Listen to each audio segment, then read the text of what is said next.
wabarakatuh. Saya Andriani Andi Baso dengan NIM 2404030099 dari kelas MBS 2D. Jadi video ini saya buat untuk memenuhi tugas UTS mata kuliah Ekonomi Mikro. Baik, untuk materi kelompok pertama yang berjudul Konsep Dasar Ekonomi. Materi ini membahas 4 konsep utama dalam ilmu ekonomi, yaitu pertama, ada keterbatasan atau scarcity. Jadi, keterbatasan ini menggambarkan ketidakseimbangan antara kebutuhan manusia yang tidak terbatas dengan sumber daya yang terbatas.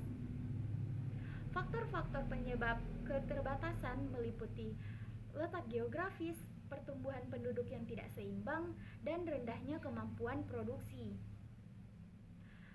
Poin yang kedua, keinginan atau want dan kebutuhan atau needs. Jadi, kebutuhan adalah hal esensial yang harus dipenuhi demi kelangsungan hidup seperti pangan, sandang, dan papan. Kemudian, keinginan ini bersifat tidak wajib, subjektif, dan bervariasi antar individu. Poin ketiga yaitu biaya peluang atau opportunity cost. Biaya peluang ini merupakan nilai dari pilihan terbaik yang dikorbankan saat memilih suatu alternatif. Biaya ini bisa berupa waktu atau sumber daya yang tidak dipilih. Kemudian efisiensi. Jadi efisiensi ini menunjukkan bagaimana sumber daya digunakan secara optimal untuk memaksimalkan output.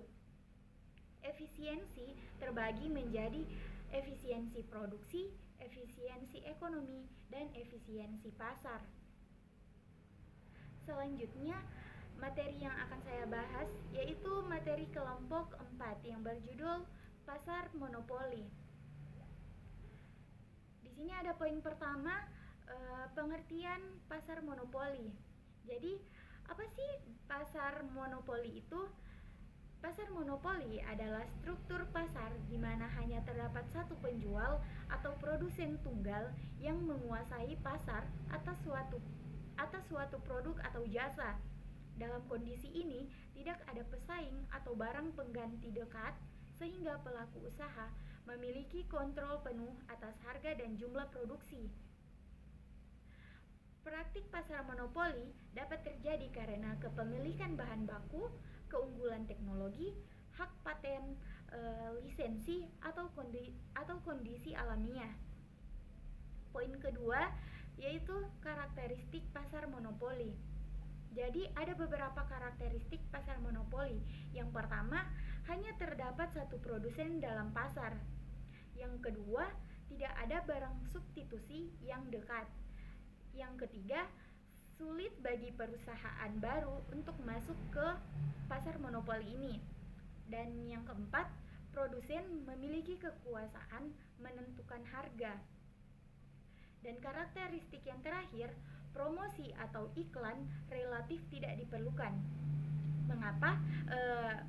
Undang-Undang Nomor 5 Tahun 1999 dibentuk untuk mengawasi dan membatasi praktik monopoli serta mengatur peran Komisi Pengawas Persaingan Usaha atau yang disingkat sebagai KPPU. Dan poin terakhir dari materi ini, keseimbangan pasar monopoli. Jadi, keseimbangan tercapai ketika marginal revenue atau MR sama dengan marginal cost atau MC. Bukan pada harga sama dengan MC seperti dalam pasar persaingan sempurna. Hal ini menyebabkan harga lebih tinggi dan produksi lebih rendah, menciptakan inefisiensi dan kerugian sosial.